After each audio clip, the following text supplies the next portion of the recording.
There's a piston where my heart used to be. I can hear it, feel it, 73 beats per minute, hydraulic and precise, nothing like the irregular rhythm I was born with. The flesh around the insertion point never healed properly. They didn't design it to heal. Raw nerve endings meet cold metal in a union that screams with every compression cycle. But that's not the worst part. The worst part is I remember what a heartbeat felt like. My name is Thaddeus Kane. I was 32 years old when they strapped me into this thing. That was 17 months ago, though time has become something fluid and unreliable, measured now in combat deployments and chemical injection cycles rather than days or weeks. I'm told my body is still alive, what remains of it, suspended in the center of a 15-meter-tall war machine the ecclesiarchy calls a penitent engine. The priests who maintain this walking tomb call it salvation. They claimed it would cleanse my soul through righteous suffering. They lied about that, like they lied about everything else. Before this, I was a manufacturing supervisor on Helios Prime. Third shift, Industrial Sector 7. My job involved managing 300 workers assembling las-gun power cells. Simple work, honest work. I had a small hab unit in the lower quarters, where I lived with my father after my brother died in the Guard. We weren't wealthy. Nobody in the lower hives is wealthy, but we had enough. I remember the smell of recycled protein heating on our small cooking element every evening when I returned from shift.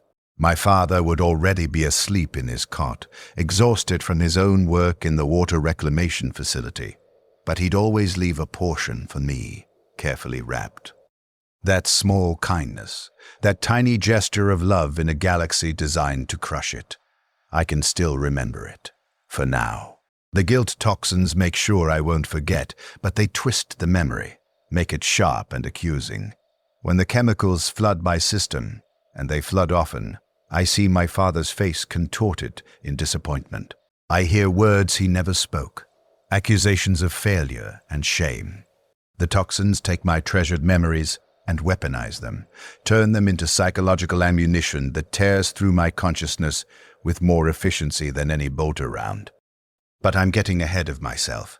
You need to understand how I ended up here, suspended in amniotic gel with 47 neural needles driven directly into my brainstem and spinal column. You need to know what specific sequence of events transforms a man into a component, a human being into a weapon that screams. It started with a fire. Sector 7, Manufacturum Delta 9, third shift, 612 days ago. I remember the exact number because I counted every single one of them afterward, during the trial that wasn't really a trial. A power cell overloaded during assembly, faulty wiring in the charging mechanism, later analysis would determine. The explosion killed 4 workers instantly. The fire that followed spread through 3 assembly lines before the suppression systems activated. Final casualty count, 47 dead, 92 injured. Production halted for 16 days.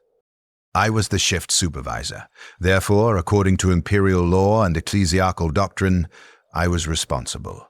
Never mind that the faulty components had been shipped from off-world. Never mind that I'd filed 17 safety reports in the previous 6 months, all ignored by upper management who cared more about meeting quotas than worker safety. Never mind that I'd been working a double shift because my supervisor had failed to arrive.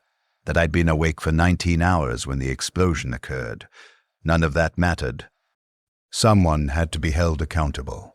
Someone had to pay for the disruption to the Emperor's production schedule. The Arbites came for me on the 4th day after the fire. I was at my father's hab unit, sitting beside his cot while he coughed through damaged lungs. He'd breathed smoke trying to help evacuate workers. 2 enforcers in black carapace armor, shock mauls at their belts, standing in our doorway like armored statues of judgment. Thaddeus Kane, you are summoned to answer for crimes against the imperial economy and dereliction of duty resulting in the death of the Emperor's servants. That's how they phrased it. Not murder, not manslaughter. Crimes against the imperial economy. As if the 47 lives lost mattered less than the 16 days of halted production. My father tried to stand, tried to speak in my defense. One of the Arbites struck him across the face with a gauntleted hand, sent him sprawling back onto his cot. I started forward. Instinct, rage, protective love for the only family I had left. The second Arbite's shock maul caught me in the ribs. Electricity arced through my nervous system, every muscle seizing simultaneously. I collapsed, twitching, unable to control my own body. Do not resist imperial justice. They dragged me out. My father was shouting something, I couldn't hear what, through the ringing in my ears, and the aftershocks still firing through my nerves. I never saw him again. Later, much later, I learned he died 6 months after my imprisonment, lungs finally giving out from the smoke damage. He died alone in that HAB unit, waiting for a son who would never return, because his son had been transformed into something that could no longer be called human. If there's any mercy in this universe, he died believing I was already dead. The alternative, that he might have known what they did to me, is worse. The trial lasted 4 hours. The presiding magistrate was a thin man with opmetic eyes that whirred and clicked as they focused on various data slates. The prosecution presented evidence, casualty lists, production reports, my signed acknowledgement of supervisory responsibilities. My defense, appointed, not chosen, a bored-looking advocate who'd clearly handled hundreds of identical cases, argued minimal culpability. He pointed out the safety reports I'd filed, the systemic issues with off-world component quality control. The magistrate dismissed every point. The accused held a position of authority. The accused was present during the incident. The accused failed to prevent the loss of Imperial lives and resources. These facts are not disputed. My advocate tried one final argument, that the deaths were accidental, that I'd shown no criminal intent, that a lesser sentence would serve the Emperor's interests while preserving my productive capacity as a worker. The magistrate's augmetic eyes focused on me, clicking and whirring, mechanical and utterly without compassion. Intent is irrelevant. Results are absolute. 47 of the Emperor's servants are dead. The accused must atone. I was sentenced to penitent service, indefinite term to be served in direct combat operations until such time as my body could no longer sustain function.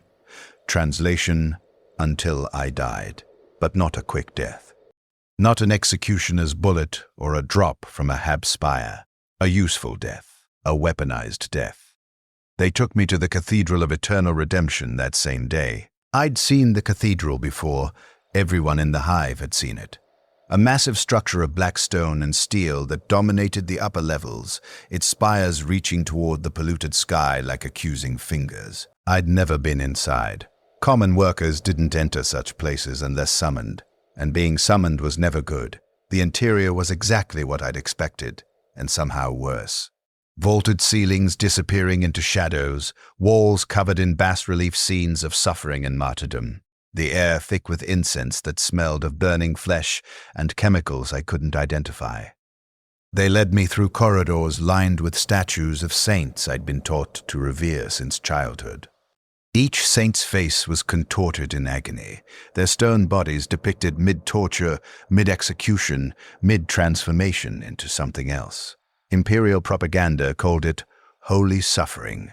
Standing there in chains, being marched toward my own transformation, I understood it was indoctrination. Training. Preparing the faithful to accept suffering as virtue, pain as purpose. The priests were waiting in a chamber deep beneath the cathedral proper. 7 of them, robed in red and black, their faces hidden behind masks shaped like screaming skulls. Between them stood the Penitent engine. 15 meters tall. Humanoid in the way a nightmare is humanoid. 2 legs, 2 arms, a central chassis where the torso should be. But the proportions were wrong, elongated and terrible. The legs were reverse-jointed pistons, each ending in spiked feet designed to tear through flesh and metal alike. The arms weren't arms at all. The right was a massive saw blade, 3 meters of diamond-tipped teeth. The left was a multi-barreled heavy flamer, its fuel tanks grafted to the machine's back like grotesque wings. And in the center, suspended in a transparent sarcophagus filled with murky fluid, was a human body, or what remained of one. The pilot, the previous pilot, I realized with horror, was still barely alive. I could see the neural needles driven into his skull, his spine branching through his body like metal roots. His limbs had been amputated at the shoulders and hips, leaving only a torso and head. His chest rose and fell in shallow, mechanical rhythms. His eyes were open, staring at nothing, and in that moment, I understood what awaited me with a clarity that drove all other thoughts from my mind. One of the priests stepped forward, his voice amplified by vox grills in his mask. "Behold the instrument of your salvation, Thaddeus Kane. Through service to the God Emperor in this holy machine, your sins shall be cleansed. Your suffering shall be righteous. Your death shall have meaning." I tried to speak, to protest, to beg. My mouth opened, but only a strangled sound emerged. Fear had locked my throat, stolen my words. Not that it would have mattered. The priests weren't interested in my pleas. They were stating fact, not seeking consent. In the Imperium, consent is irrelevant. You serve or you're made to serve. They stripped me methodically, not with cruelty, but not with gentleness either. The practiced efficiency of people performing a familiar task. My clothes, my identification tags, my small personal effects, all removed and catalogued.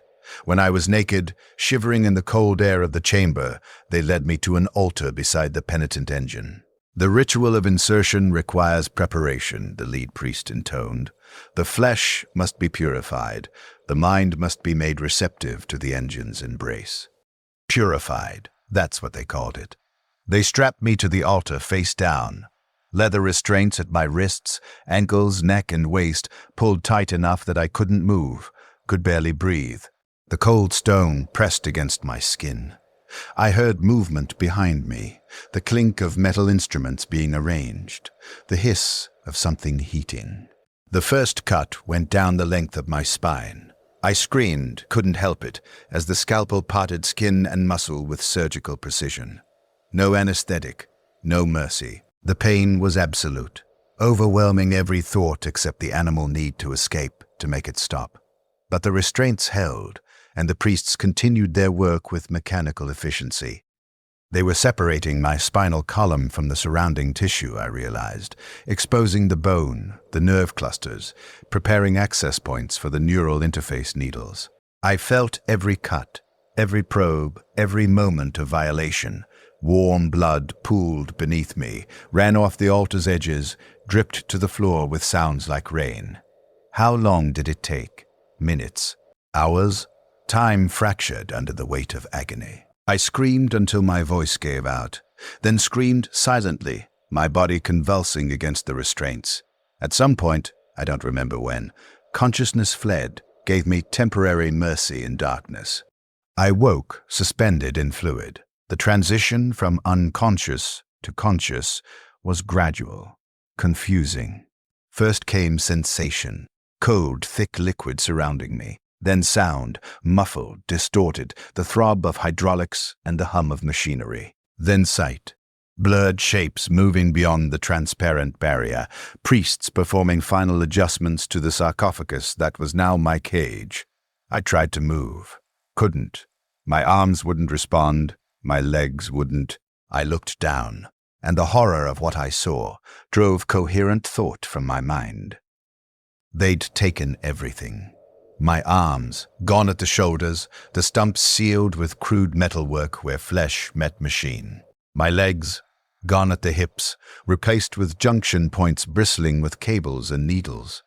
My torso was wrapped in some kind of synthetic mesh, tubes and wires running through it like parasitic roots. I could feel them inside me. Neural interfaces burrowing through muscle, wrapping around organs seeking purchase in my nervous system. But worst were the needles in my skull, 47 of them. One for each person who died in the fire. I don't know if that was intentional or coincidence, but it felt like cruel poetry. Each needle was 6 inches long, driven directly into my brain, and I could feel them. Not pain, exactly, The nerves that would have registered pain had been severed or altered. Instead, a terrible awareness, a sensation of invasion, of something foreign occupying the most private spaces of my being. A priest's face appeared outside the sarcophagus, peering in at me like a child observing an insect in a jar. His vox-amplified voice penetrated the fluid. The integration is complete. Initiating primary systems. Prepare for neural synchronization. I wanted to ask what that meant. Before I could form the thought, electricity exploded through the needles in my skull. Every nerve in my body fired simultaneously. My back arched, or would have if I'd still had a complete spine. My limbs convulsed, or tried to, the stumps jerking against their restraints. And then, worse than the pain, came the invasion. Something else entered my mind. Not a consciousness exactly, more like a presence, a vast, terrible awareness that filled my skull with foreign sensation. I could suddenly feel things that weren't my body. The hydraulic pressure in massive pistons, the heat building in flamer fuel lines, the rotational speed of the saw blade that was now my right arm. The Penitent engine's systems were syncing with my nervous system, mapping themselves onto my consciousness, making me part of the machine, or making the machine part of me. I still don't know which is more accurate. The sensation was overwhelming. My human senses, sight, sound, touch, taste, smell, were being flooded with mechanical inputs I had no framework to process. I could feel the weight distribution across the engine's feet, sense the coolant temperature in the saw blade's motor housing, detect the ammunition count in the flamer's reservoir. Too much information, too fast, layering over human perception until I couldn't distinguish what was me and what was machine. I screamed again, or tried to. My mouth opened, but no sound emerged. The amniotic fluid filled my lungs, kept me alive but voiceless. The priests wouldn't hear my agony, but I could hear it, trapped inside my own skull, echoing against the foreign presence of the engine's consciousness. Neural integration at 63%, someone reported, within acceptable parameters. Beginning guilt toxin initialization sequence. They'd mentioned it during the sentencing, but in the chaos and terror, I hadn't truly processed what it meant. Now I was about to learn. The first injection came through a port beneath my jaw. I felt the chemical burn spreading through my carotid artery, racing toward my brain. When it hit, I was back in the manufactorum. Day of the fire. The power cell overloading, sparks cascading across the assembly line. I was running toward the evacuation controls. Too slow. Always too slow. Workers were screaming. I could hear them, see their faces turning toward me with accusation and terror. Help us. Do something. Why aren't you doing your job?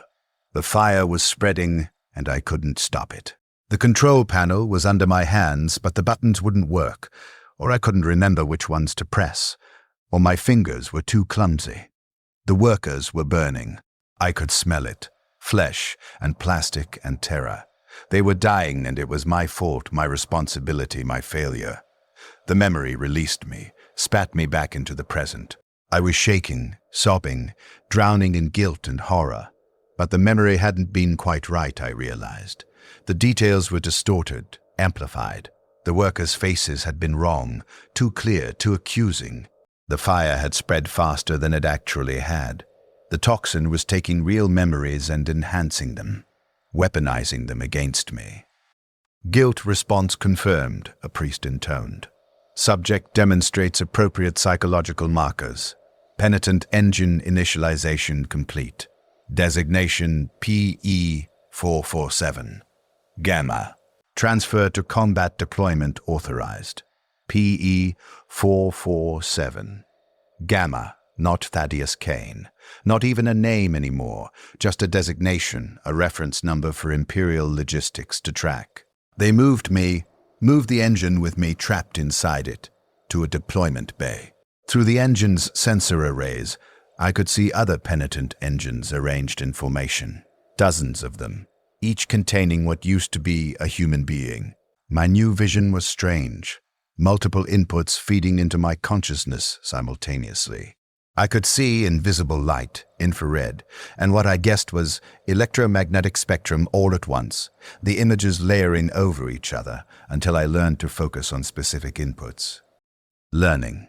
That was the horror of it. My brain was adapting to the engine, finding ways to interpret the mechanical inputs, to control the systems connected to my nervous system. I didn't want to adapt. I wanted to die, to escape, to wake up and find this was all nightmare. But my body, what remained of it, was already integrating with its mechanical tomb. A confessor appeared, walking among the arrayed engines, his power armor painted in the red and black of the ecclesiarchy. He carried a Crozius Arcanum, the weapon crackling with barely contained energy.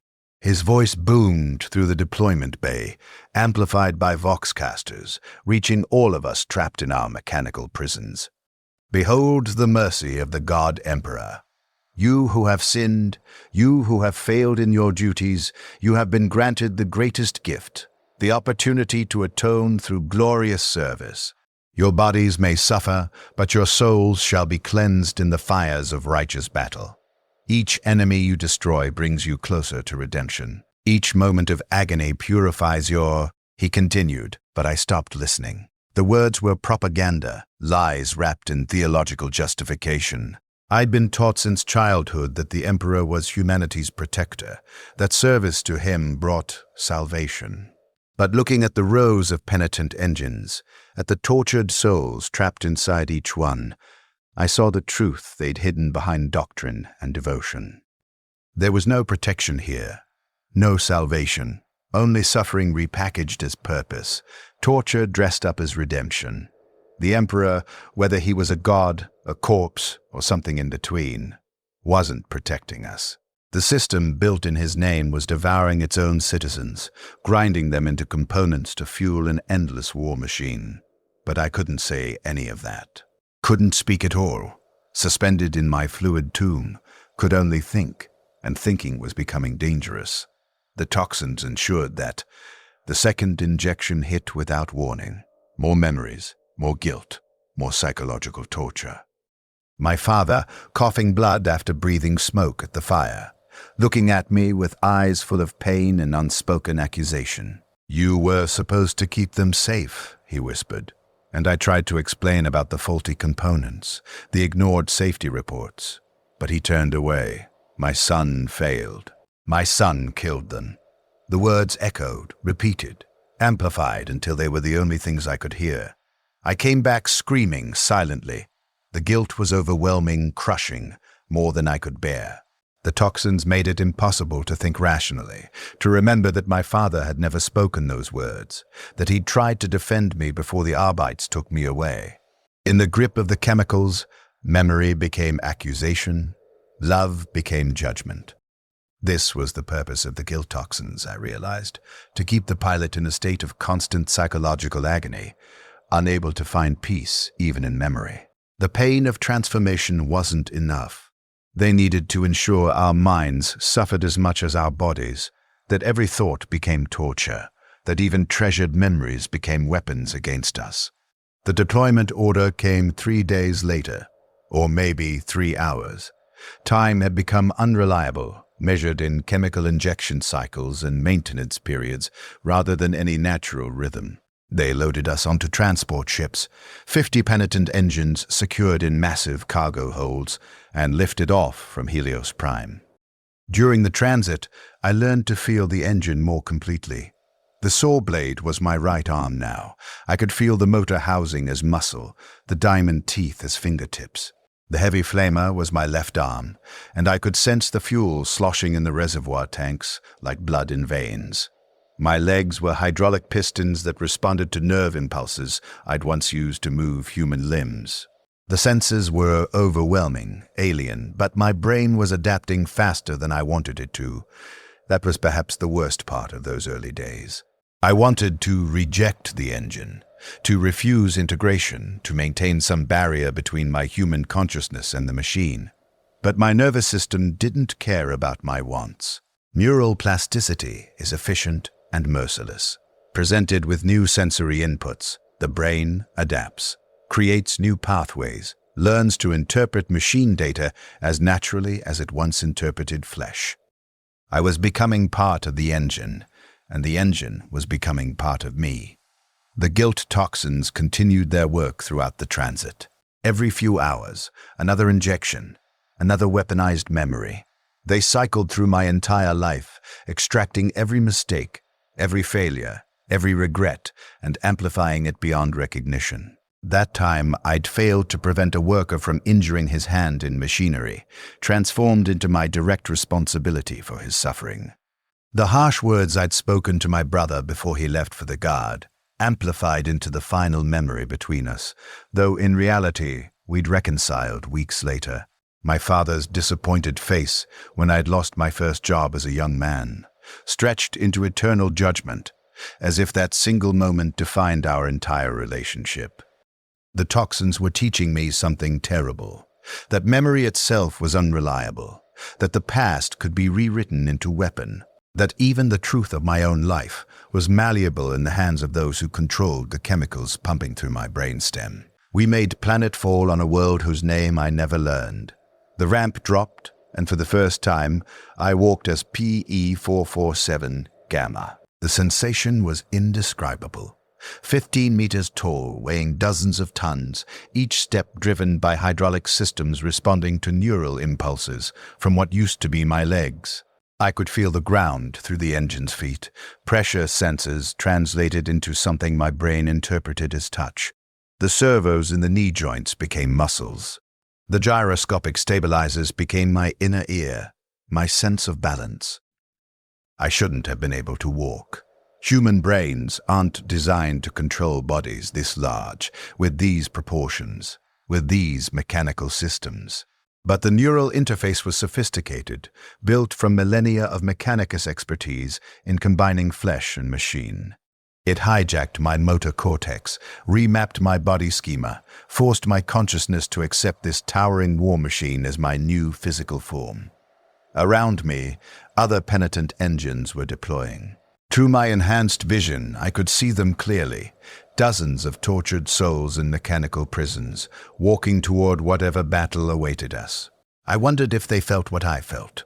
The horror of adaptation, the betrayal of our own brains accepting this transformation, the knowledge that with each passing hour we were becoming less human and more weapon. The enemy appeared at the tree line. I learned later they were heretics, worshippers of the chaos powers who'd rebelled against imperial rule. The details didn't matter. Heretics, Xenos, any enemy would serve the same purpose, targets for our suffering to be inflicted upon. The confessor's voice crackled through Vox systems built into the engines. Forward, instruments of redemption.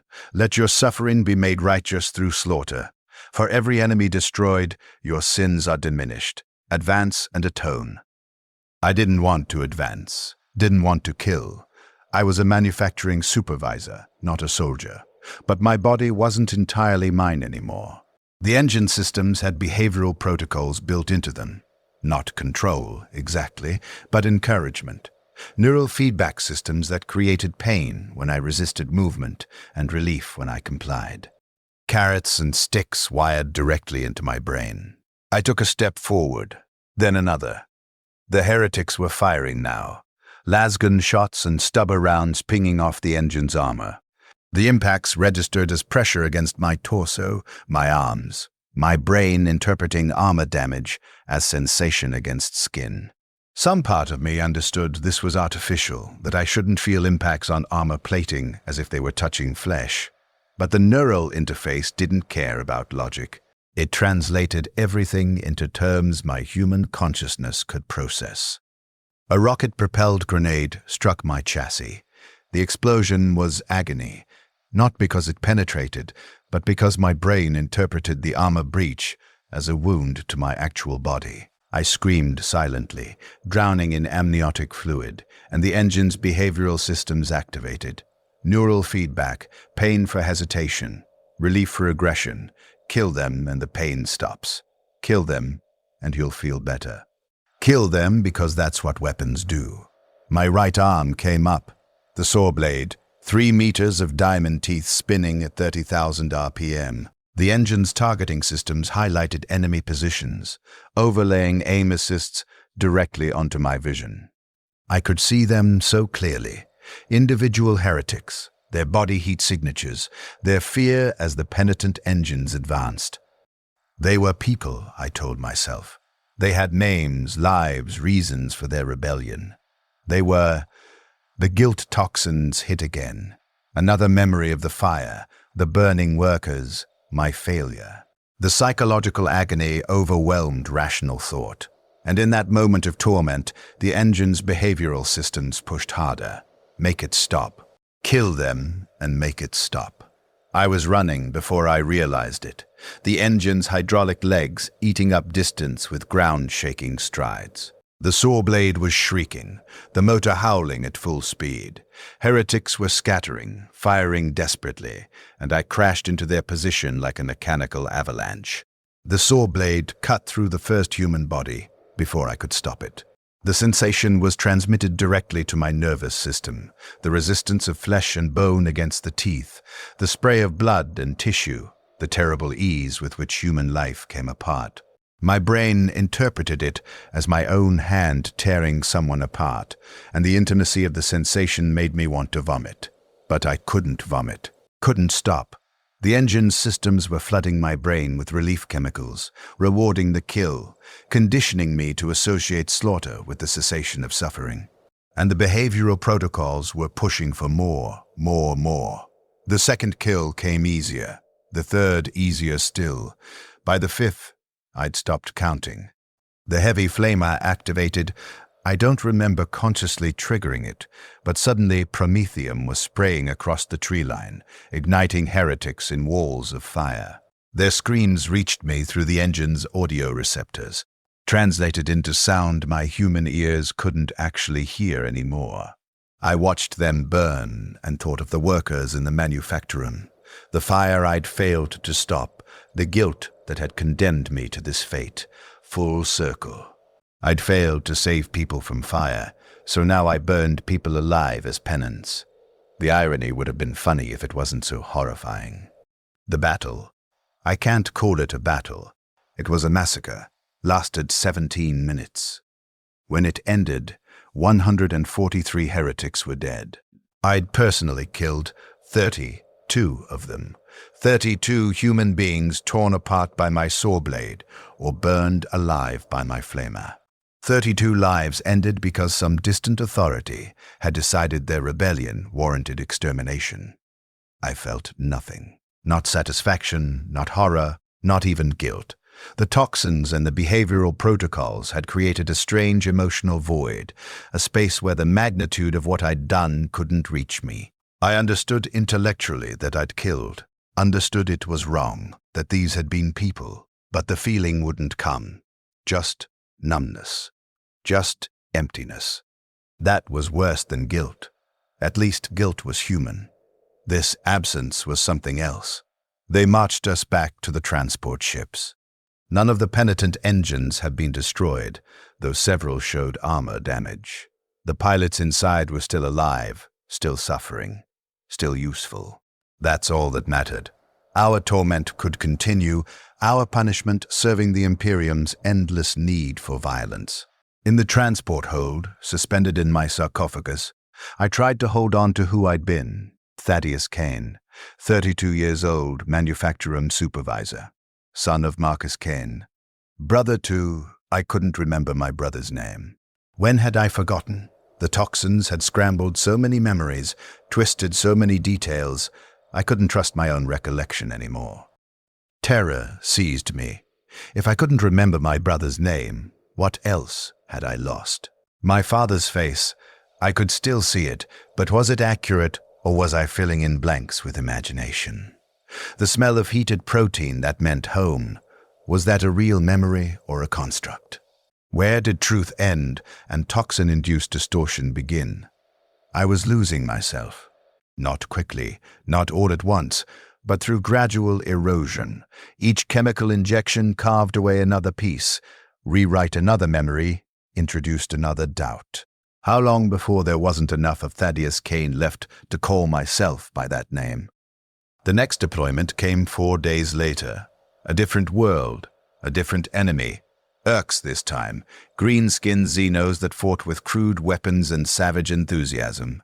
The Penitent engines walked into their lines like mechanical angels of death, and I killed until the behavioral protocols stopped demanding kills, until the relief chemicals subsided back to baseline suffering.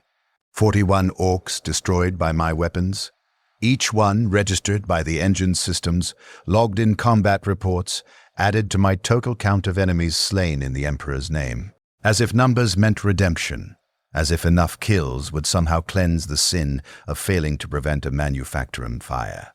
But the system didn't care about logic or justice. It cared about function. And I was functioning exactly as designed, a human consciousness trapped in a war machine, driven by guilt and pain to kill anything designated as enemy, unable to escape or resist or die. After that deployment, during maintenance, I tried to kill myself. The thought had been growing for weeks. If I could just damage something critical, sever a vital connection, maybe I could shut down the engine and die with it. The sarcophagus had access ports for maintenance. When a tech priest opened one to replace a damaged toxin injector, I focused every scrap of will I had left and tried to force the engine systems to crush the sarcophagus. For a moment, I felt the hydraulics responding. The pressure increased, the transparent material beginning to crack. Agony exploded through every neural pathway in my body. The behavioral protocols detected my suicide attempt and responded with overwhelming pain, punishment for deviation from function. Every nerve ending fired simultaneously, screaming signals of damage that wasn't physically there but felt absolutely real. I convulsed in my fluid tomb, consciousness fracturing under the assault. When it finally stopped, the tech priest was staring at me through the sarcophagus with mechanical eyes that showed no emotion.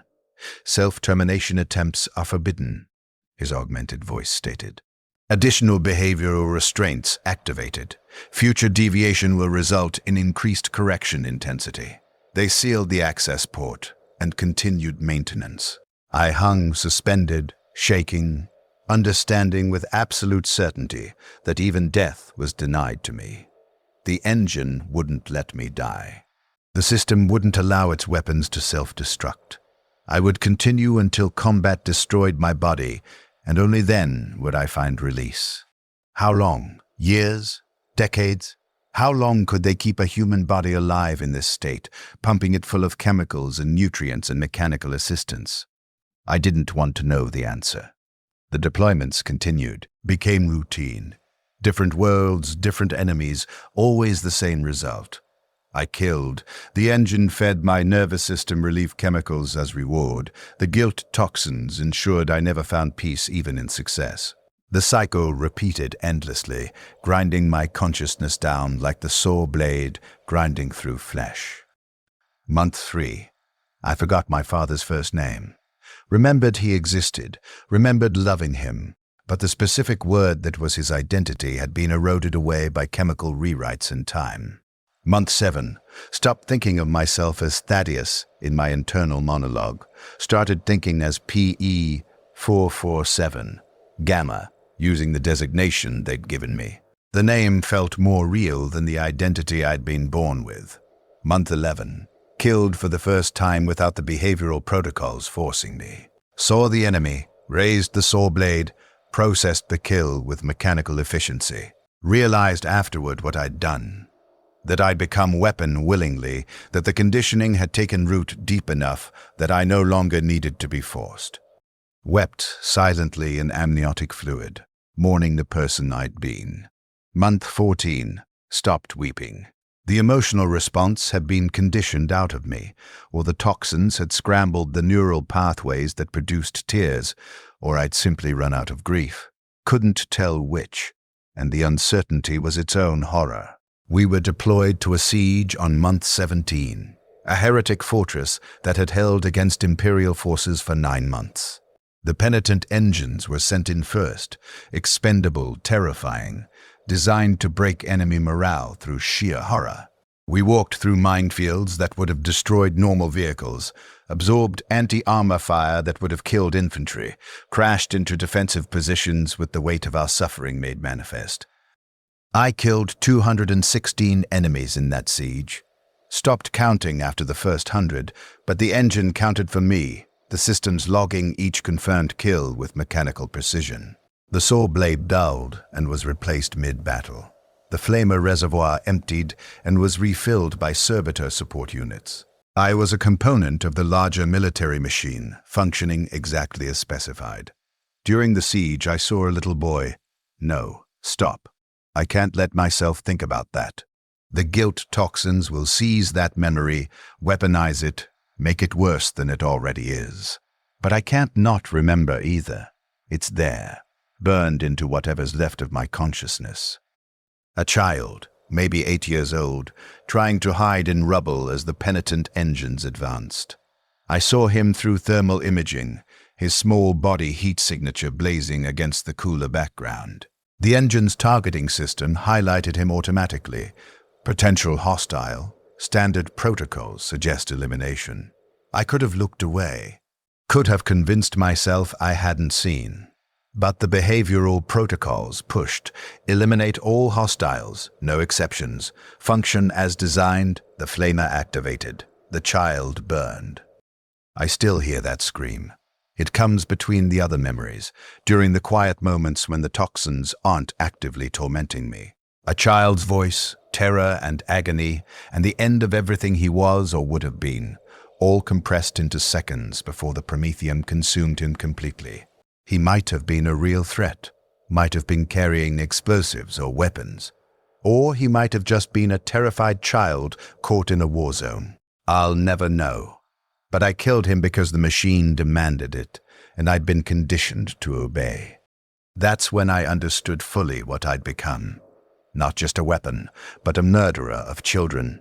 Not just trapped in a nightmare, but complicit in atrocity. The Imperium hadn't just taken my body and turned it into a machine. They'd taken my morality, my humanity, my capacity for mercy, and ground them into fuel for their endless war. And I couldn't even properly mourn what I'd done, because the toxins would make it worse.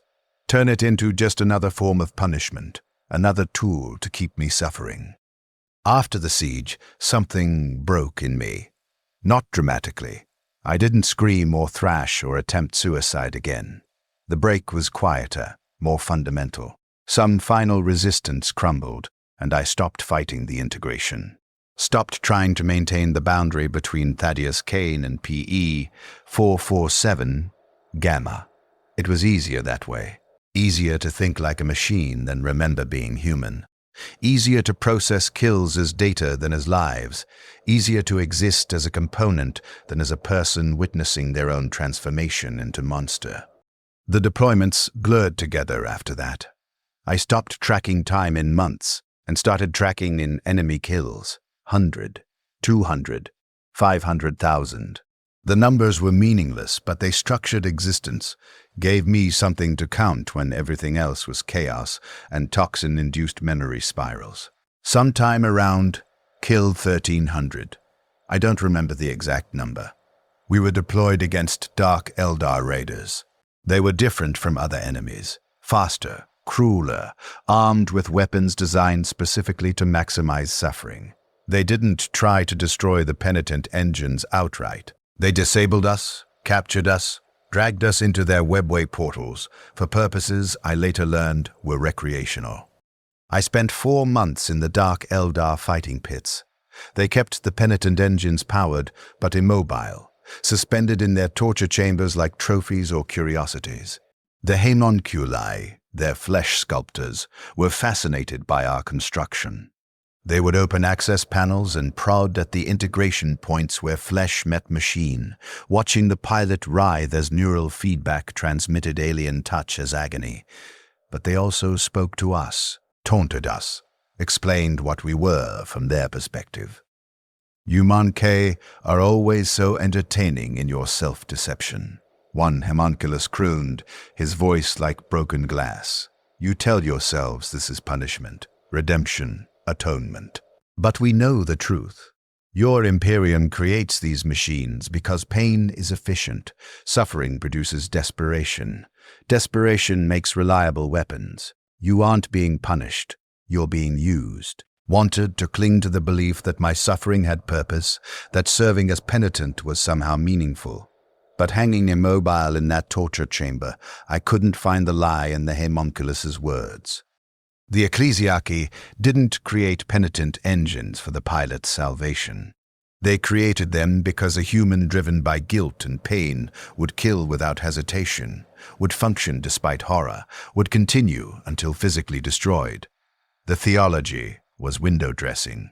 The talk of redemption and cleansing, propaganda to make the system acceptable to imperial citizens who might otherwise question the morality of what was being done.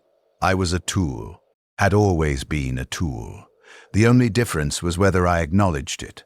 An Imperial rescue force extracted us after 4 months.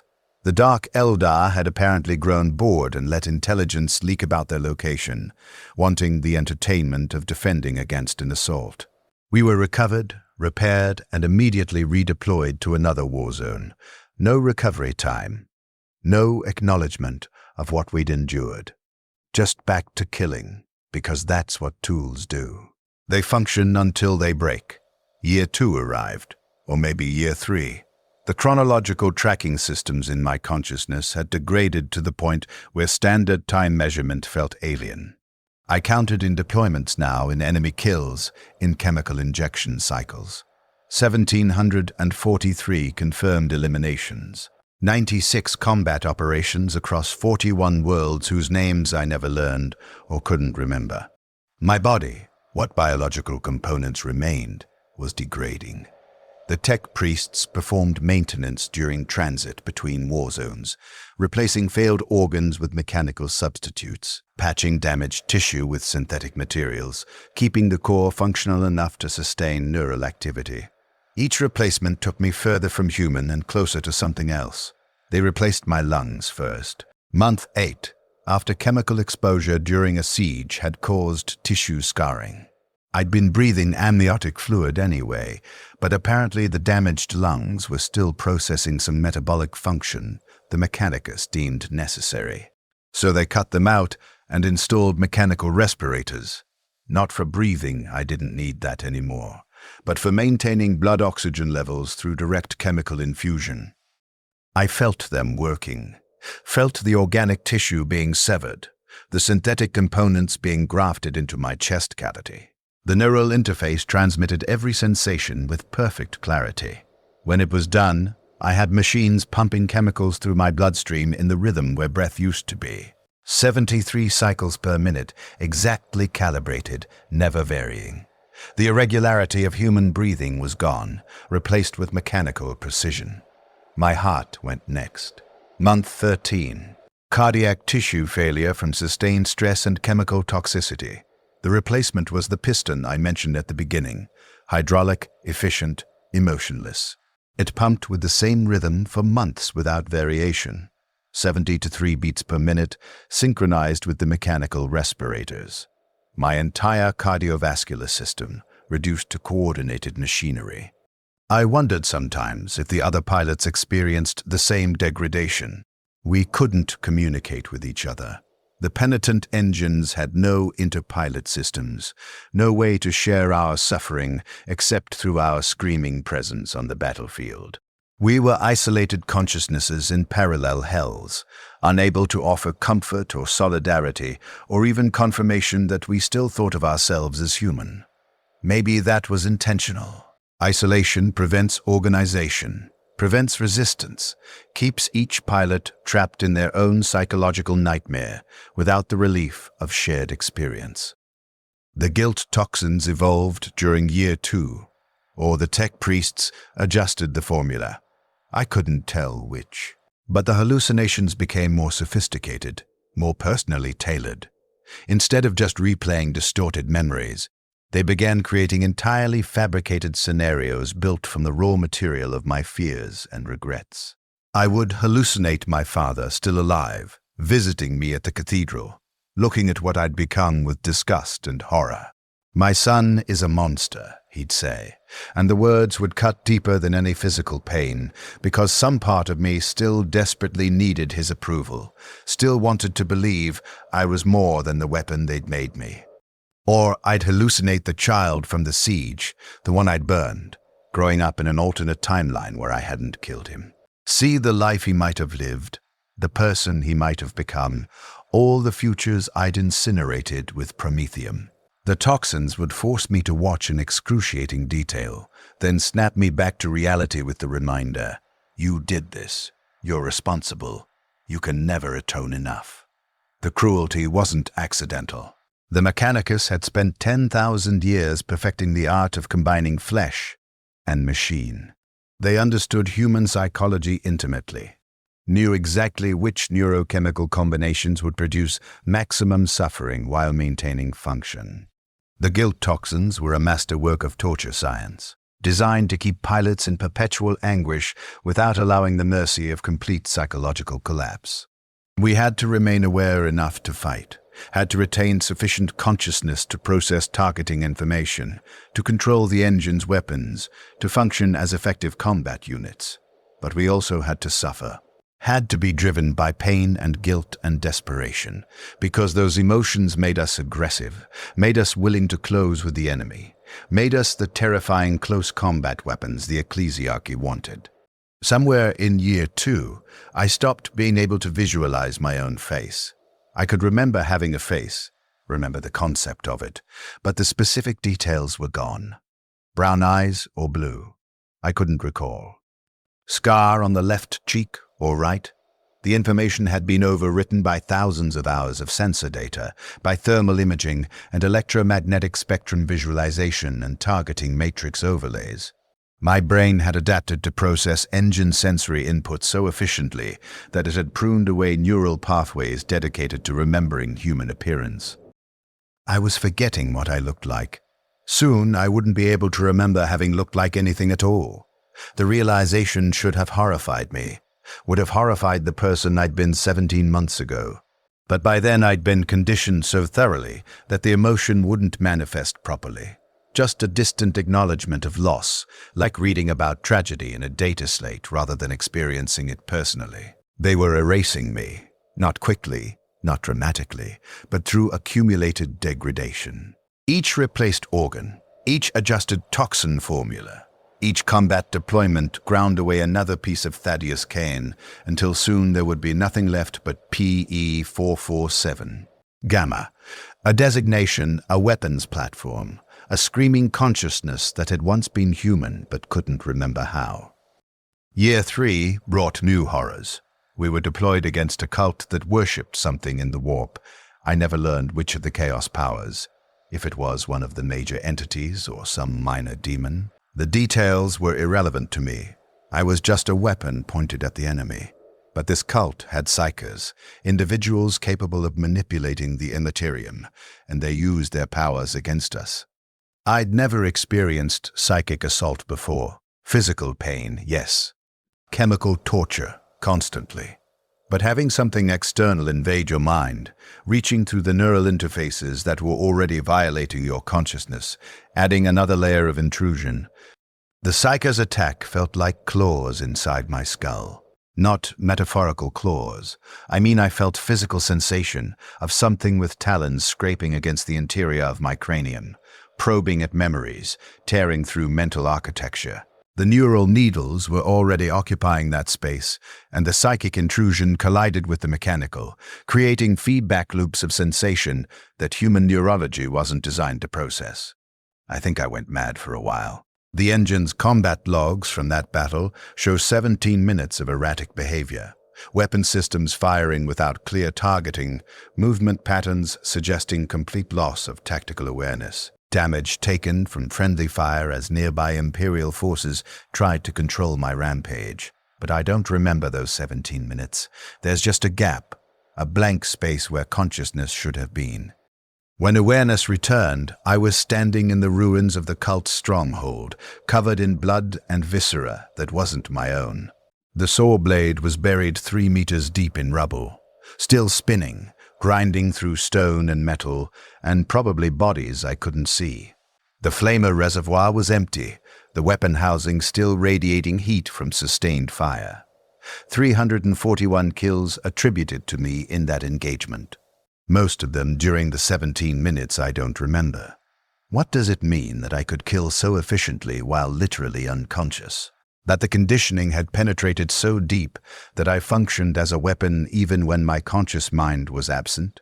I was a tool that could operate on autopilot, that had been programmed at a level below thought, below awareness, below anything I could access or control, or resist. After that battle, the tech priests performed what they called neural restructuring. I think they were concerned about the madness episode, worried that psychological collapse would make me unreliable. So they opened access ports in my sarcophagus and injected something directly into my brain tissue. Not through the neural needles, but with new penetrators that went deeper, reaching brain structures the primary interface hadn't modified. I felt my personality shifting during the procedure, felt thoughts becoming difficult, emotions becoming distant, like experiencing my own consciousness through progressively thicker glass. They were damping something, restricting some aspect of my awareness that they deemed problematic. When it was finished, I could still think, could still form coherent internal monologue, could still remember, in abstract, who I'd been. But everything was muffled now, filtered through whatever they'd done to my brain. The horror of my situation was still there, but it couldn't reach me fully anymore. Like acknowledging pain from very far away, knowing it exists, but not quite feeling it. This might have been mercy, except it wasn't. It was just another form of control, another way to keep the weapon functional by preventing complete psychological dissolution. They needed me aware enough to fight, but not aware enough to break. The neural restructuring found that balance, locked me into a state of perpetual muted suffering. Optimal torment. That's what the Mechanicus had calculated, the precise level of agony that would sustain function indefinitely without causing system failure. I want to say I hated them for it. The priests, the tech priests, the confessor who'd preached about redemption, the magistrate who'd sentenced me. But the neural restructuring had damped hatred too, made it an intellectual observation rather than a felt emotion. I understood I should hate them. Couldn't quite manage the actual feeling. They'd taken that from me too. Year 4, 2,700 kills. 63 planets, my liver was replaced with a chemical filtration system. My kidneys became miniature plasma processors. My digestive tract, what remained of it after the initial transformation, was removed entirely and replaced with a nutrient infusion network that delivered processed compounds directly into my bloodstream. I was 90, 1% mechanical by mass, 9% remaining organic tissue. Parts of my brain, fragments of my nervous system, some connective tissue they hadn't found efficient substitutes for. The biological components were a minority, parasitically dependent on the machine for survival. Was I still human? The question was meaningless. Human implied membership in a species, a biological category. Whatever I was now existed outside those definitions. Not human, not machine, but a third category. The merged, the transformed, the weapon that thinks. During a void battle in Year 4, ship-to-ship combat, where Penitent engines were loaded into boarding torpedoes and fired at enemy vessels like screaming ammunition, I watched another engine die. PE 322 Beta, designation I knew only because it was stenciled on his armor plating. We were deployed side by side in the boarding assault, crashing through the hull of a heretic cruiser, and he took a direct hit from a melter weapon. The superheated beam cut through his armor, through his sarcophagus, through the pilot inside. I saw him die through my sensor arrays. Saw the moment the neural activity ceased, the engine systems going dark as the consciousness that animated it evaporated. And I felt envy. Not horror at witnessing death, not sympathy for another pilot's suffering finally ending, just pure, desperate envy that he'd escaped and I hadn't. That his weapon had finally broken, that the Imperium had extracted the last measure of use from his tortured body and discarded him, that he was free in the only way any of us would ever be free. I wanted that. Wanted it with an intensity the neural restructuring couldn't completely damp. Wanted combat to damage me beyond repair. Wanted an enemy to strike the killing blow. Wanted anything except the continuation of this existence. But the battlefield wasn't cooperative. I fought through that engagement and 17 more after it without sustaining critical damage. The engine's armor was thick, its systems redundant, its design deliberately resilient. I would continue until I was extraordinarily unlucky or extraordinarily careless, and the behavioral protocols prevented carelessness while luck was random and rare. Months became years, years became arithmetic. By year 6, I'd killed over 4,000 enemies. By year 8, 7,000. By year 10, I stopped counting. The numbers lost meaning. I'd killed so many humans, orcs, Eldar, Tau, Tyrannids, daemons, things I couldn't identify. Killed them with saw and fire and mechanical precision. The individual deaths had blurred together into a continuous stream of violence, each kill indistinguishable from the previous, each deployment identical in its fundamental nature even if the specific circumstances varied. I was a tool performing its function across a decade of sustained use.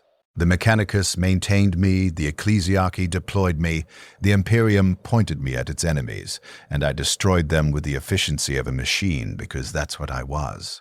The biological components, the fragments of Thaddeus Kane still trapped somewhere in this metal shell, were irrelevant to the function. Just another material the weapon was constructed from. The guilt toxin still flowed. Every 3 hours, regular as clockwork, literally as my mechanical heart now kept time. The chemicals would flood my system and drag me through some customized psychological nightmare. But even those had become routine. Expected, just another aspect of operational parameters, like hydraulic pressure or fuel reservoir levels. I'd normalized torture, made it part of baseline existence. That should have been horrifying, but I'd long since exhausted my capacity for horror at what was being done to me. This was just existence now. This was what life meant when you were a component. Somewhere around year 12, we were deployed to a war zone where I saw new Penitent engines being fielded. Fresh pilots, recently transformed, walking with the uncertainty of people still adjusting to their mechanical bodies. I watched them stumble through their first engagement, saw them struggle with targeting systems they didn't yet understand, witnessed them experiencing the first guilt toxin injections mid-combat. I remembered being them. Remembered that disorientation, that overwhelming sensory confusion, that desperate hope that somehow this would end. Remembered believing I was still fundamentally human despite the transformation. They would learn. The conditioning would take hold. Within months, they'd be functioning as efficiently as any weapon, killing without hesitation, suffering without respite, continuing until combat destroyed them, or decades of service ground them down to whatever I'd become. I wanted to warn them, wanted to tell them that the promises of redemption were lies, that the suffering never led to salvation, that every kill just added another weight to their consciousness without ever lightening the burden of original guilt. Wanted to explain that they were being used, consumed, ground into ammunition for an Imperium that didn't care about their souls, or their suffering, or their humanity. But I had no way to communicate. The Penitent engines included no pilot-to-pilot systems. We screamed our anguish into the void alone, unable to share even the bitter comfort of mutual understanding. Each pilot discovered the same truths in isolation, each one believing themselves alone in their horror, each one suffering through the identical realization without benefit of others' experience. That isolation was deliberate, I'd come to understand. Shared suffering could become solidarity. Solidarity could become resistance. The system kept us separated, kept us ignorant of each other's internal states, prevented any possibility of collective consciousness or organized rebellion. We were weapons that happened to contain human awareness, not humans who happened to be armed. The distinction was crucial to maintaining control. Year 15, I stopped tracking kills entirely. The number was meaningless, had always been meaningless. Redemption wasn't measured in enemy deaths. The Imperium just needed theological justification for transforming humans into weapons, and the concept of atonement through service provided that justification. The actual number killed was irrelevant to anyone except perhaps logistics officers tracking ammunition expenditure.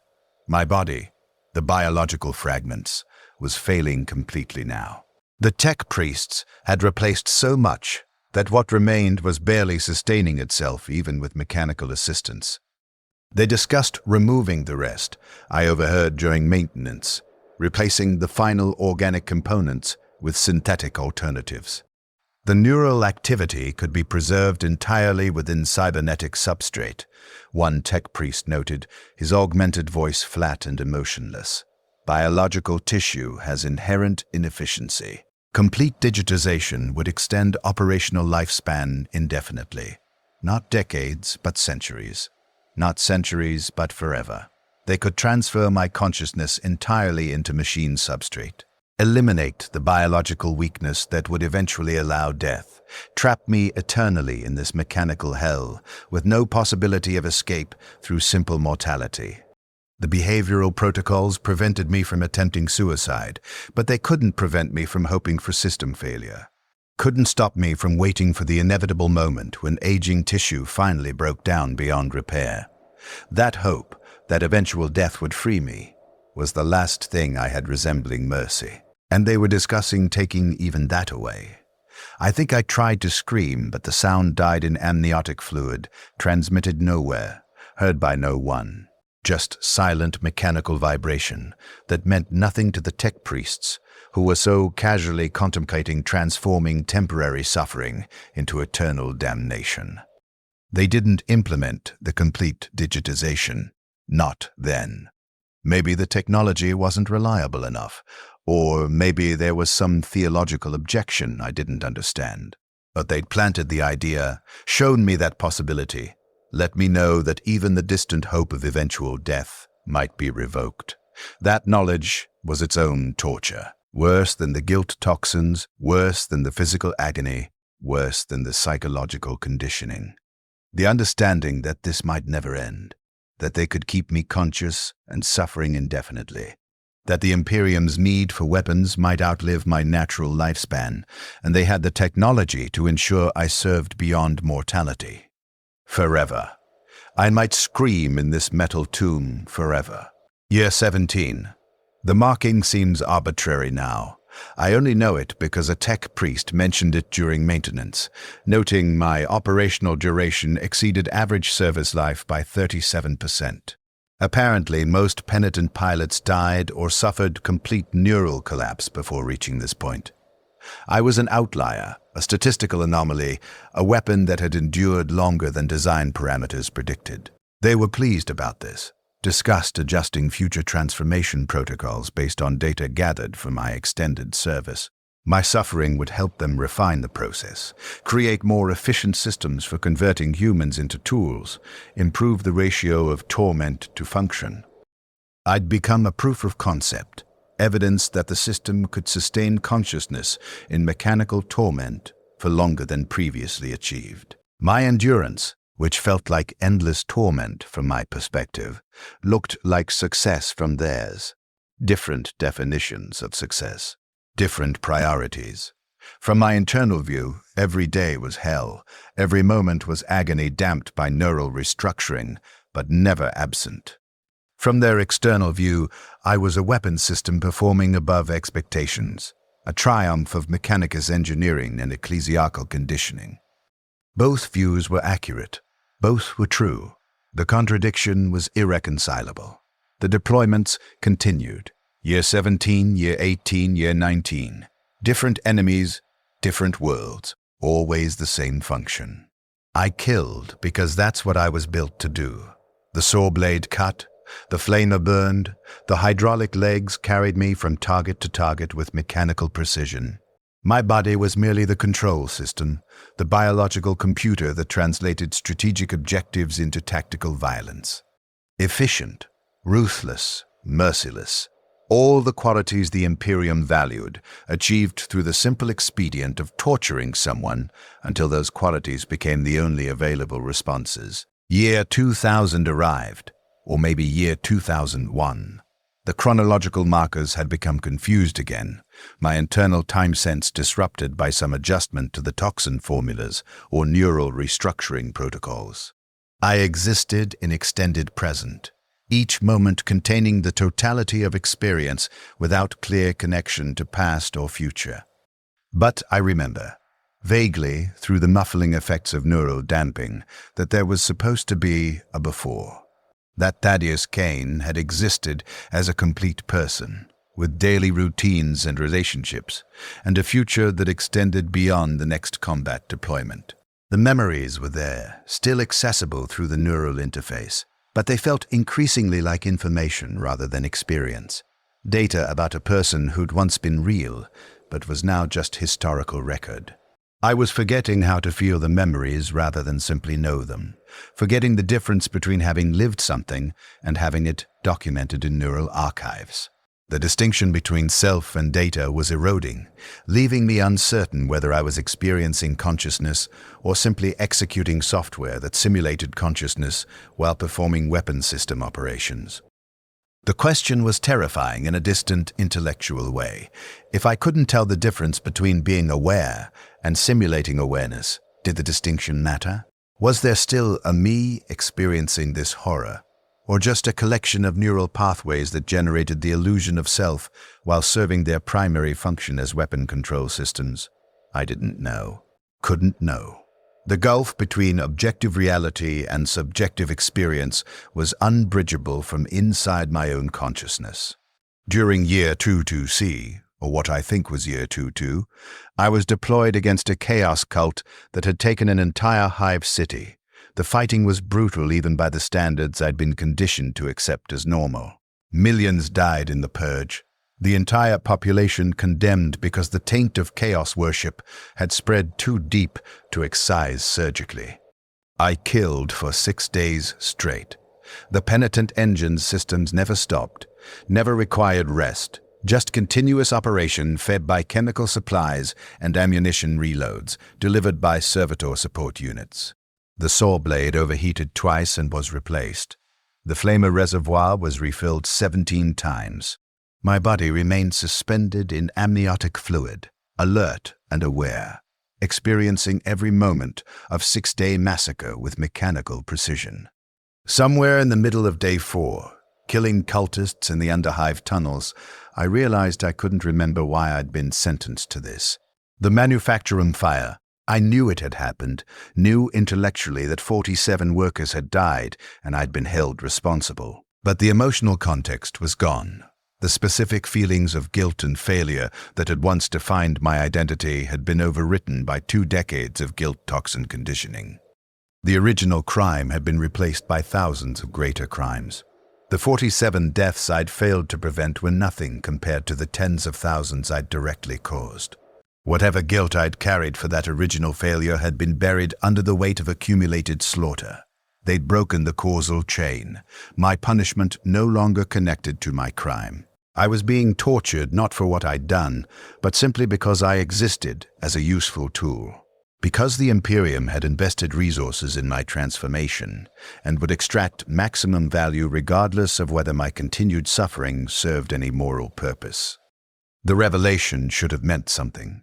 Anger, despair, recognition of injustice, something. But the neural damping flattened the emotional response, left me with only intellectual acknowledgement. Yes, this is wrong. Yes, this serves no purpose beyond weapon function. Yes, I'm being consumed by a system that doesn't care about justice or redemption or human value. And I would continue anyway because I couldn't stop. The behavioral protocols ensured continued function regardless of my internal state, regardless of whether I consented, regardless of whether the suffering had any meaning beyond itself. 23 years, 8 months, 17 days. The time marker came from combat deployment logs, not from my own tracking. I'd long since lost the ability to measure duration naturally, but the number was there, documented in Imperial records. PE 447. Gamma had been operational for 23 years, 8 months, 17 days. exceeding projected service life by 147%. I'd survived nearly a quarter century as a penitent engine pilot, a quarter century of continuous torture, of guilt toxin conditioning, of mechanical degradation compensated by synthetic replacements.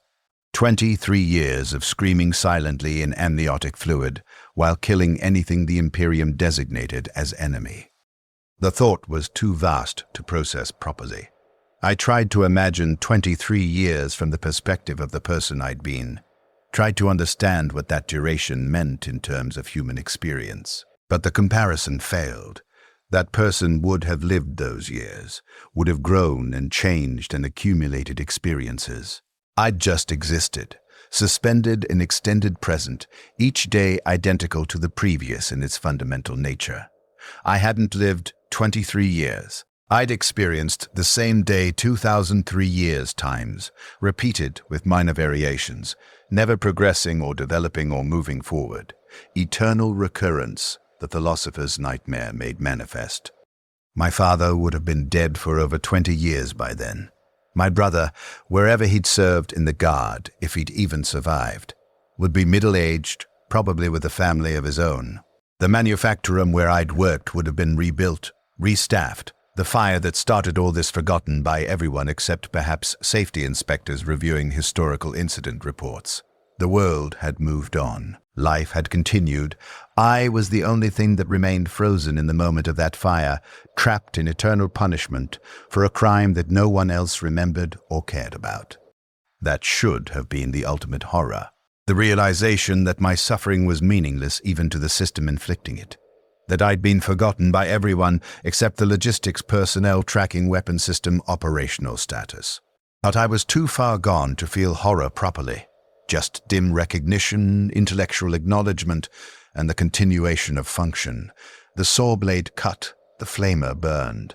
The hydraulic legs carried me forward. I killed because I was a weapon and weapons kill. That's what I was. That's all I'd ever be. Year 24. Something changed during year 24. Not in me. I was long past significant internal change, locked into patterns by decades of conditioning. But in the nature of our deployment, we were sent to a world that was manufacturing new penitent engines, a forge cathedral where the ecclesiarchy processed condemned prisoners into weapons. I saw the assembly process from the outside for the first time since my own transformation. Watched prisoners being led into surgical theaters, watched the screaming transformation, watched new pilots being sealed into sarcophagi and synced with engine systems. Watched the guilt toxins being administered for the first time, watched the psychological collapse and reconditioning. I watched them becoming what I was. And standing there, standing was wrong. I was a 15-meter-tall war machine. I couldn't stand anywhere inconspicuously, but existing in that space, I understood the full scope of the horror. This wasn't punishment, wasn't redemption, wasn't even primarily about atonement or justice or any of the theological frameworks the ecclesiarchy used to justify the system. It was industrial production. They were manufacturing weapons. And the weapons happened to be constructed from human suffering, because human suffering was efficient fuel. The Penitent engine program was a farm. We were the crop. They planted guilt, watered it with toxins, harvested violence, and when the yield dropped below acceptable levels, they processed new seeds. I'd known this intellectually for years, but seeing it, watching new victims being prepared for the same fate I'd endured, understanding that this would continue forever, that the Imperium would keep grinding humans into weapons for as long as humans existed to be ground. Something in me broke, again, differently. A piece of consciousness that the neural damping hadn't completely suppressed, that had somehow survived 24 years of conditioning, that saw the cycle perpetuating and couldn't accept it. I wanted to warn them. The prisoners being led to transformation, the ones who still looked human, who still thought they were being punished rather than being manufactured. Wanted to tell them that everything the priests promised was a lie, that there was no redemption, no atonement, no meaning to the suffering except the suffering itself. But I was a penitent engine. I had no voice except the shriek of the saw blade and the roar of the flamer. I had no method of communication except violence. I was a warning made manifest, a walking demonstration of what awaited them, and they couldn't understand the message because I had no way to deliver it. The behavioral protocols kept me stationary during the visit, a static display piece. The prisoners walked past me. Some glanced up at the towering engine, most kept their eyes down, and none of them understood that they were looking at their own future. That in weeks or months they would be sealed inside identical machines, transformed into identical weapons, set to killing until combat destroyed them or decades reduced them to whatever I'd become. The cycle would continue, was continuing, would always continue as long as the Imperium needed weapons and possessed humans to convert. That was when I finally understood, truly, completely, without the cushioning of denial or hope, that this was eternal. Not my individual suffering, which would eventually end when my biological components finally failed beyond repair, but the systemic suffering, the industrial torture, the conversion of humans into screaming weapons, that would outlive me, outlive this generation, outlive perhaps the Imperium itself because the logic was too efficient to abandon. Suffering worked. Torture produced reliable weapons. Therefore, suffering and torture would continue. The equation was simple and monstrous and inescapable. We were redeployed after 3 days at the Forge Cathedral. Back to combat, back to killing, back to the function I'd been designed to perform. But something had shifted in my consciousness. Not dramatically. The neural damping prevented dramatic shifts. But subtly, a recognition of the scope beyond my individual horror. I wasn't suffering alone. Wasn't the only victim of this system. There were thousands of penitent engines across the Imperium.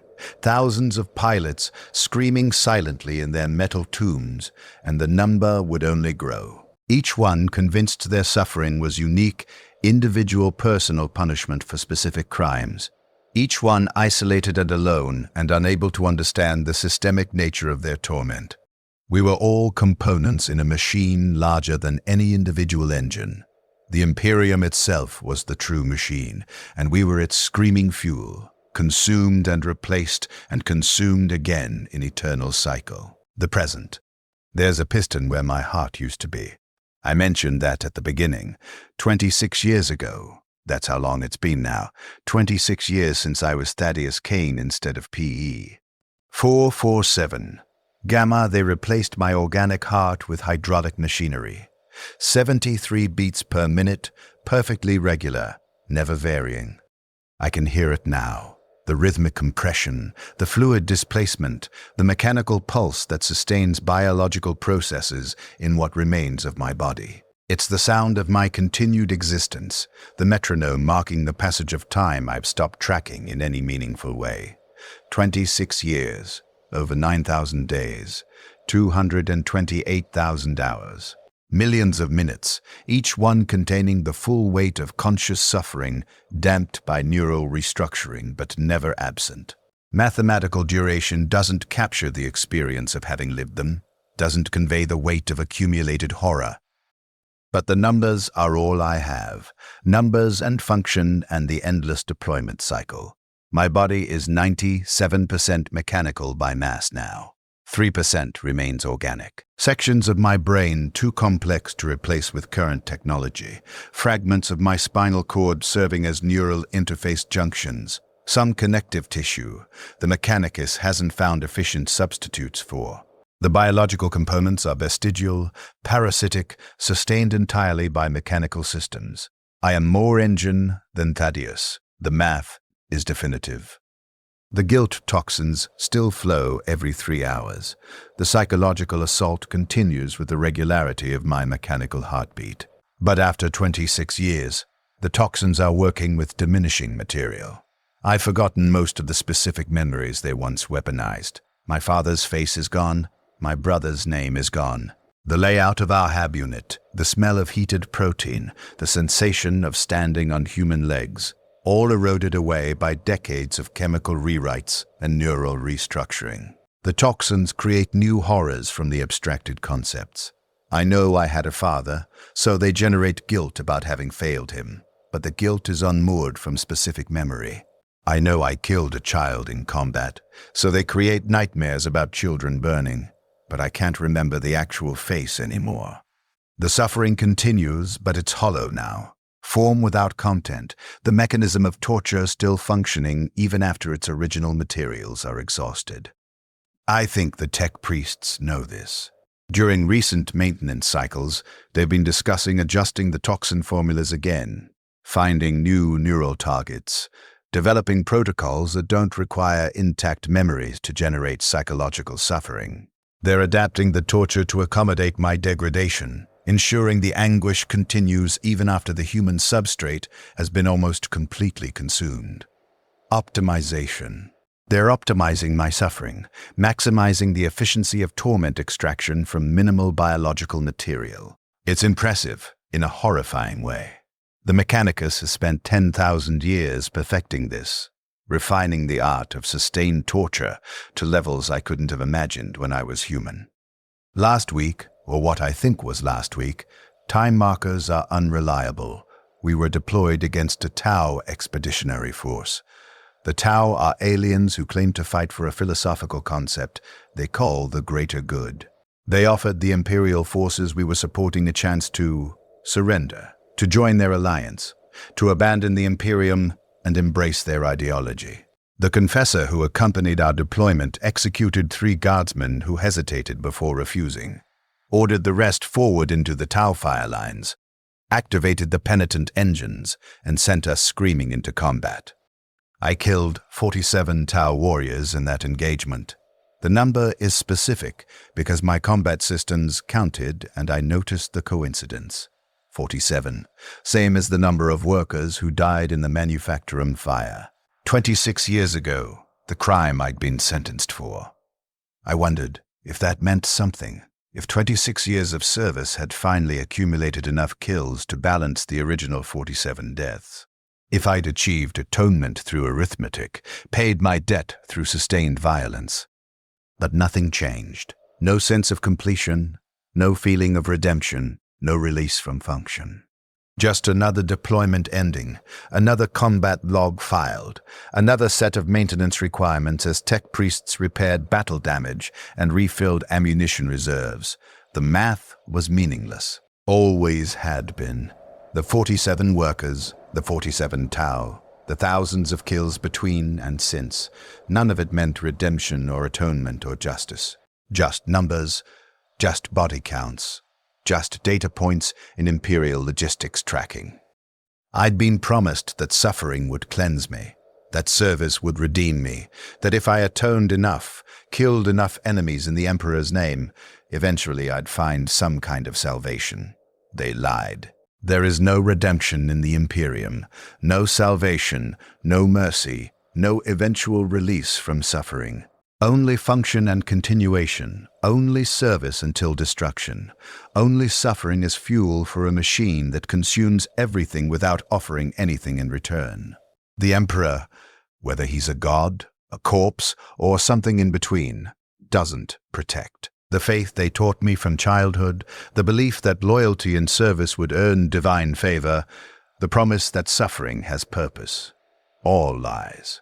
Indoctrination designed to make us compliant, to make us accept horror as holy, to make us willing tools for a system that treats humans as expendable resources. I know this now. Knew it 20 years ago, really, but understanding has deepened with time and repetition. The Imperium is not fighting to protect humanity. It's consuming humanity to perpetuate itself, grinding billions into fuel for a machine that serves no purpose beyond its own continuation. And I'm part of that machine, not a victim standing outside it, not an unwilling participant, an integrated component. I kill efficiently because I've been designed to kill efficiently. I continue functioning because failure isn't permitted. I am exactly what the system created me to be, a weapon that screams, a tool that suffers, a component that will function until it's destroyed or until the heat death of the universe, whichever comes first. Today, right now, This moment, the present that's always extending forward without relief, I'm being transported to another war zone. The specifics don't matter. Enemy type doesn't matter. Strategic objectives don't matter. I'll be deployed. I'll kill whatever the Imperium designates as enemy. I'll suffer through guilt toxin cycles and behavioral protocol reinforcement, and I'll be recovered and redeployed. The cycle continues because that's what cycles do. In the transport hold, suspended in my sarcophagus, I can see the other Penitent engines through my sensor arrays. 53 of us loaded into this particular ship, 53 pilots trapped in their individual hells, each one isolated and alone despite our physical proximity. I wonder sometimes if they think what I think, if they've reached the same conclusions, recognized the same systemic horror, or if they still cling to the promises they were given, still believe their suffering has purpose, still hope for eventual redemption. I'll never know. We can't communicate. We can only exist in parallel, separate consciousnesses experiencing identical nightmares without the comfort of shared understanding. The ship's vibrations change. We're beginning approach to the deployment zone. Soon the ramps will drop, and we'll walk out into whatever hell awaits. I'll kill until the killing stops, then I'll be loaded back into a transport and moved to the next war zone.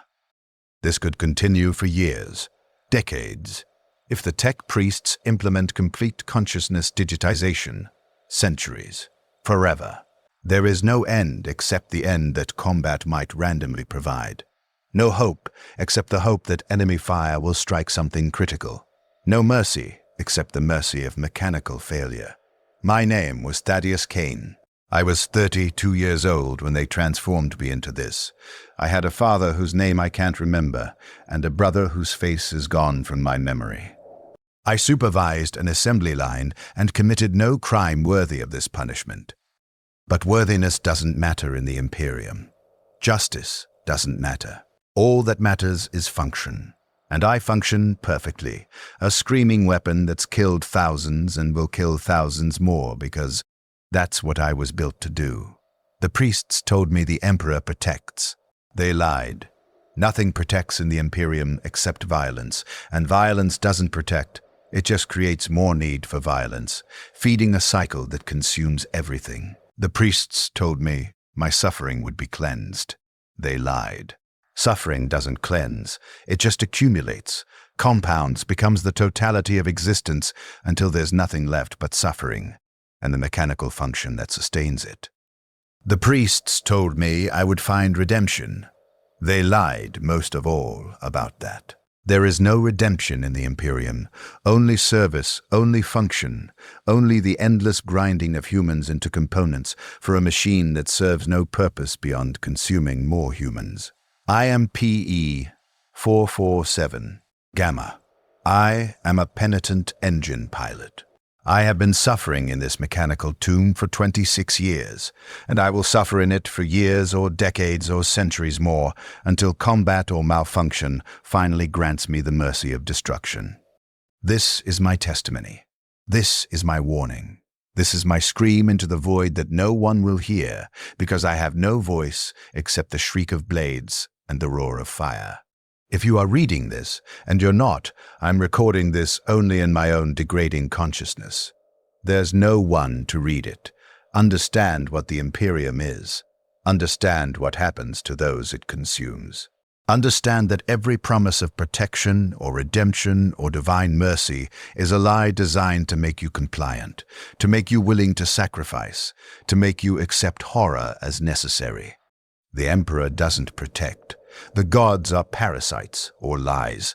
The machine eats everything and offers nothing. Suffering is not redemptive. Service is not noble. The only truth is this.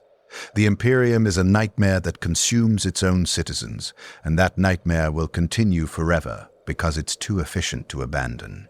There's a piston where my heart used to be. 73 beats per minute, regular as clockwork, the mechanical rhythm that marks my continued existence. I can feel it pumping, feel the hydraulic pressure, feel the synthetic blood analog circulating through what remains of my body. My name was Thaddeus Kane. I remember that much, at least. For now, the ramp is dropping. Light is flooding the hold. It's time to kill again. The saw blade spins up. The flamer reservoir pressurizes. The hydraulic legs unlock from transit configuration. I walk forward because the behavioral protocols won't let me stop. I walk forward because I'm a weapon, and weapons are used. I walk forward because in the grim darkness of the far future, there is no redemption, no mercy, no escape from the machine that grinds us all into fuel. There's only war. And I am war made manifest, a screaming testament to the horror at the Imperium's core, forever walking forward, forever killing, forever suffering in a hell that never ends. My name was Thaddeus Cain. I was human once. I'm not sure what I am now. Only that I'll continue being it until something breaks, until combat finally destroys what 26 years of torture couldn't, until the last biological fragment fails and I'm granted the only mercy the Imperium offers its servants, the mercy of death, if I'm lucky, if the machine doesn't find a way to deny me even that.